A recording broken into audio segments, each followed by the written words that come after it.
नमस्कार दोस्तों, आप सभी का हमारे नए वीडियो में स्वागत है। दोस्तों, यदि आप CGPSC व्यापम या वर्तमान में निकले ACF रेंजर की तैयारी कर रहे हैं तो यह वीडियो आपके लिए बहुत ही महत्वपूर्ण है। दोस्तों, ACF रेंजर से रिलेटेड यह जो है बहुत ही महत्वपूर्ण वीडियो है। दोस्तों, हम लाए हैं आपके लिए आज खरपतवार से संबंधित कुछ महत्वपूर्ण जानकारियाँ।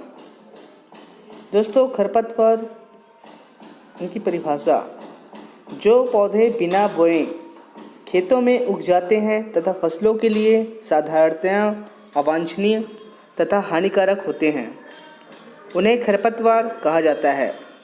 केवल अनुपयोगी तथा हानिकारक पौधे ही खरपतवार की श्रेणी में नहीं आते हैं, बल्कि उपयोगी पौधे भी अनुपयुक्त जगहों में उगने पर खरपतवार कहलाते हैं। उदाहरण के लिए, गेहूं की खेत में अगर चना उग जाता है तो चना जो है खरपतवार की श्रेणी में आ जाता है।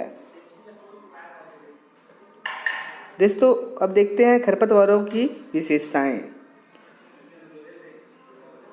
खरपतवारों में निम्नलिखित विशेषताएं पाई जाती है। कुछ खरपतवारों की पत्तियों पर चिपचिपे पदार्थ, सख्त बाल या कांटे होते हैं, जिसकी वजह से जल की हानि या वाष्पोत्सर्जन के द्वारा कम होती है तथा पशु भी खरपतवार की अधिक हानि नहीं कर पाते हैं। कुछ खरपतवारों की जड़ें काफ़ी गहरी होती है, जो पानी या पोषक तत्वों के अभाव में भी नष्ट नहीं होते हैं। उदाहरण के लिए कांस, जिसकी जड़ें जो है 6 मीटर तक गहरी जा सकती है। कुछ खरपतवार बहुत ही अधिक मात्रा में बीज उत्पन्न करते हैं, जैसे चौलाई, जिसका एक पौधा प्रतिवर्ष 2,80,000 बीज पैदा करता है। खरपतवारों के बीजों की उगने की शक्ति बहुत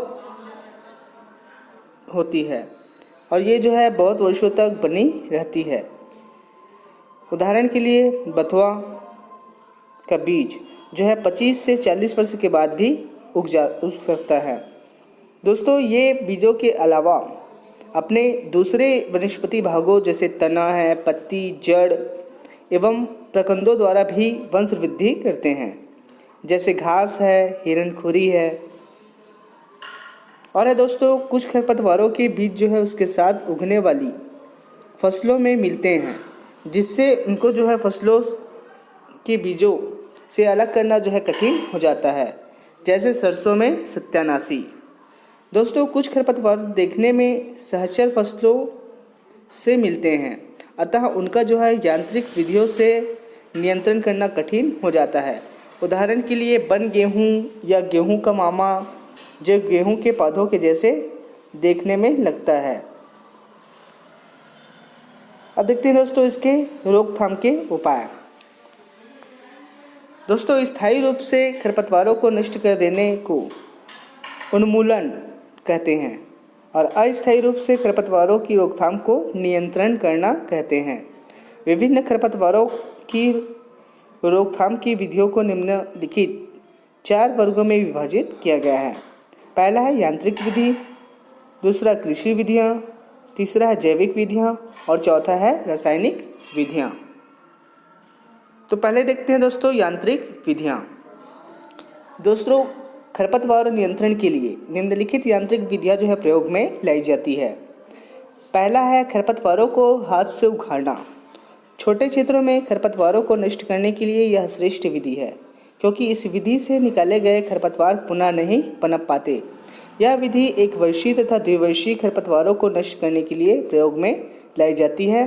बहुवर्षीय खरपतवारों का इस विधि से नियंत्रित करना जो है संभव नहीं होता है। दूसरा दोस्तों, खरपतवारों का भू परिष्करण के द्वारा नियंत्रण। प्राथमिक भू परिष्करण के द्वारा खरपतवारों का नियंत्रण किया जाता है। गहरी जुताई करने से खरपतवारों के जड़ों समेत उखड़कर ऊपर आ जाते हैं। जुताइयों की संख्या खरपतवारों की विधियों पर निर्भर करती है।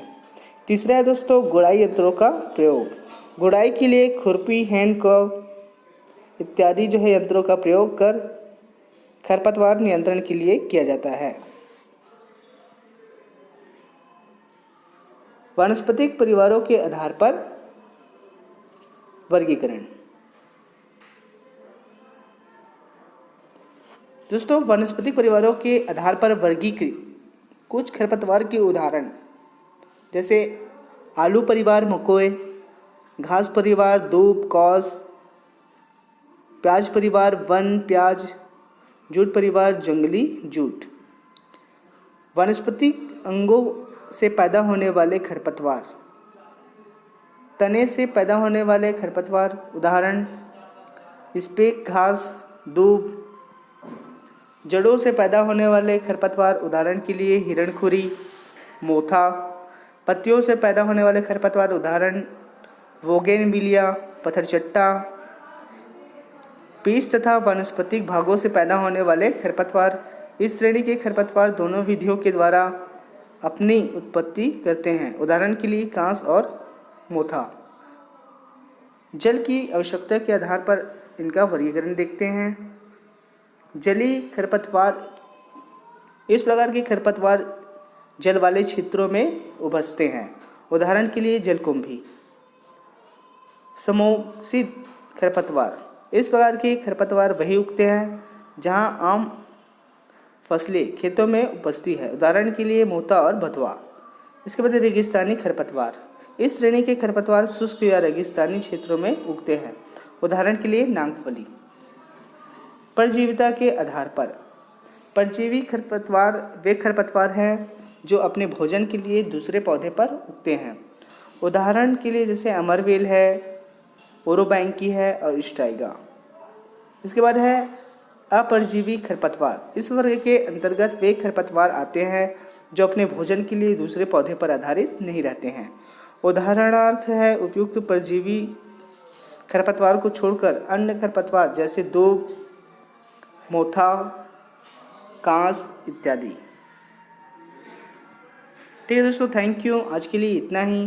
दोस्तों यदि आप हमारे चैनल पर नए आए हैं तो हमारे चैनल को सब्सक्राइब कर लीजिएगा, बेल का आइकन प्रेस कर दीजिएगा ताकि आने वाले हमारे और नए वीडियो हैं उनका नोटिफिकेशन जो है आप तक पहुंचता रहे। ठीक है दोस्तों, थैंक यू दोस्तों, थैंक यू।